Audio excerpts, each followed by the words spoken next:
Hey everybody, it's Jill at Reading in the Rock. Today I'm going to be ranking 10 popular BookTok and Bookstagram books that I've read. I know some of these are going to be a little controversial, so let's get started.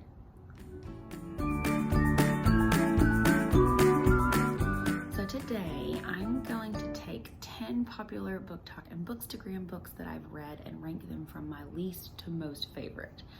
We are not going to share opinions on this, and that is okay, because we all have different tastes. I just wanted to put my little tidbit on the conversation into popular books. Number 10, I'm sorry rom-com folks, but is The Love Hypothesis. The dialogue was just too cheesy. It was a little eye-rolly and the tropes were too obvious for me personally. And there were just too many of them. I loved the women in STEM element. That part's really cool. I understand that. But the actual writing style itself was just too eye-rolly and too corny for me personally. So that was number 10. Number 9 is gonna be one that even a lot of my friends disagree with. It Ends With Us. Coho. I know. I did read the author's note, and I understand the importance of this story to the author and to people in certain situations. I'm trying not to have spoilers on this, but for me, It Ends With Us just was not, from a writing style perspective, worthy of the hype that it received. I didn't jive with the way some of the problematic things were written. If you've read it, you know what I'm talking about. And I know some of it's from the author's own experiences, but a lot of it just felt like it was playing on trauma for entertainment's sake. So It Ends With Us just wasn't it for me. Now, the rest of these I ranked 4 and 5 stars, so I still liked them. Just for me personally, it's a ranking. Number 8, The Midnight Library. Now, I ranked this 5 stars when I read it, but the more I've sat with it, I read this middle of last year, so it's been a minute. The more things I've read and the more I've gotten into book world, the less I enjoyed this. Not the less I enjoyed it, the more it moved down the ranks. However, super interesting read. Really did enjoy it and loved it. Also, it's a thinker, which I always love. I think part of why it's so far down the list for me is it wasn't as memorable as some of these other ones were. Kind of got lost in the book shuffle. So that's number 8, The Midnight Library. Number 7. Now, again, I enjoyed this. It's just further down the list than some of the others. And I picked my favorite of the series. I did read all of Achilles, and Court of Mist and Fury was my favorite of this series. Now, you know what? I really enjoyed reading these. It was escapism. They were a good story. They're not very PG-13 even, which that element's not my favorite, but I did enjoy the story enough that wasn't a problem. I enjoyed the characters. The more I sit with it, the more I enjoyed other things better, and I understand why these are people's favorite. But for me, there were just other ones that I overall count more memorable, but I did love the series. So number 7, Achilles, so popular, I know. And for a reason. They're very entertaining and very good for some escapism. Number 6, Red, White, and Royal Blue. Now, this is one of my favorite rom-coms. I love a royalty. I love a little political drama. So Red, White, and Royal Blue. Love Casey to death. But like I said, it was just good, standard rom-com read, which if anybody is on my channel much, you know, that's not typically, this is changing more. It's not typically my genre of choice, but Red, White, and Royal Blue was one of the ones that kind of got me back into reading world. So that's why it is on the upper part of the list. I just lost count. This is number 5, right? Now, little Coho redemption for all of you who are hating me for my number 9 pick. I've got Verity as my number 5. Thriller-wise, tops. Absolutely unpredictable, crazy. Nothing else like it. I will not spoil anything about this, but uniqueness is a huge thing for me, and this is very unique. I do think the other ones that I've ranked a little higher are just a little more literary, except for my number 1 pick, which is going to shock you. So I've got Verity at number 5 because, I mean, it really threw me. Most thrillers, I'm like, okay, I kind of see where this is going. This, you never know where it's going. You just don't. Ever. Number 4, Normal People. Sally Rooney. It's the only Sally Rooney I've read, and I need to jump on that wagon more.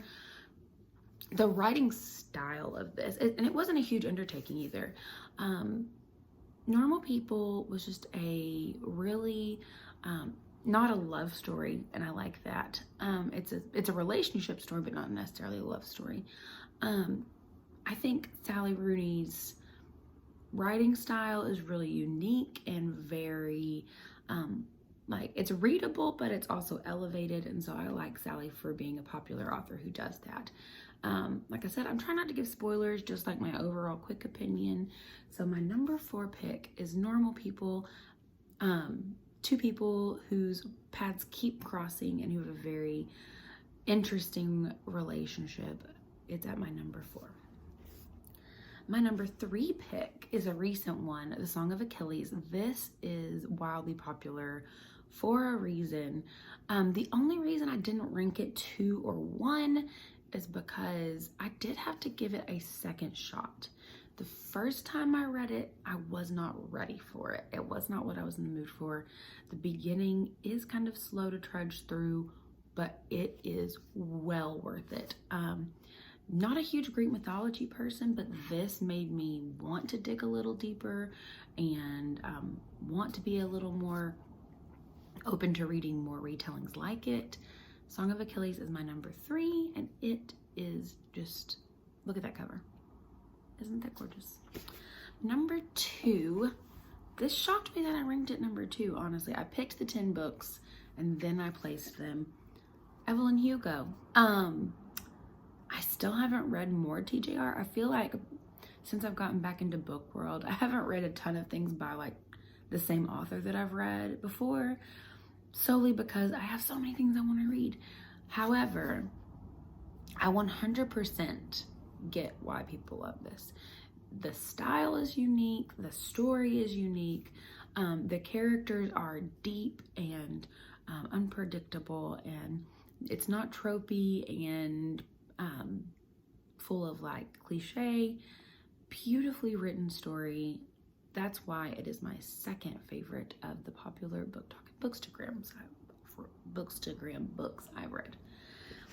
Now, my number 1 shocked even me because it's not super literary and it's not like deep and thinky, which is what I normally like. Clearly, as I'm using words like thinky.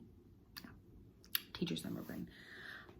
So my last and favorite popular book, and maybe it's because it's my most recent of these books, Book Lovers, Emily Henry.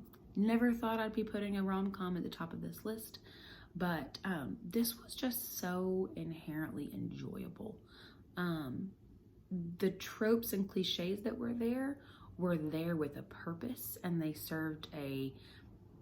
they were, because of the book's background as like a book for people who love books, the tropes were there and they were on purpose. They were very intentional. So usually if something is full of cliches and predictable tropes, it's like an automatic no for me. But this really like played those very well. And I think to take a genre that I normally don't prefer and make it one of my favorites is pretty big feat. So that's why I give Emily a lot of credit. I read this on vacation. It is a perfect vacation read because it's fun and has like some like classic rom-com elements, but it's also very I'm trying to think of the word I'm looking for. It's not watered down. Like, it has some depth to it and it has some struggle. I love that it's told from a different point of view than a typical rom-com, so that's why I'm giving it my number 1 favorite BookTok and Bookstagram book of these 10. I'm not typically I don't always gravitate toward popular books, but since I've been on Bookstagram, I have given them a try, and I'm so glad I have. So I think this for me was mostly like remembering some fun books that I really enjoyed. I've been in a little bit of a slump lately, so it was kind of fun to take some books that I wasn't taking too seriously and rank them and think about what I liked about them. And honestly, this is kind of getting me excited to dive more into reading again. And I thank you so much for watching today, and I hope that you will drop some comments either here or on my Instagram page about what you didn't agree with from my list, or if you have some popular BookTok and Bookstagram books that you would recommend. I'd love to hear that as well. I will see you next Thursday, and thank you so much. Have a wonderful day and a wonderful weekend. Bye.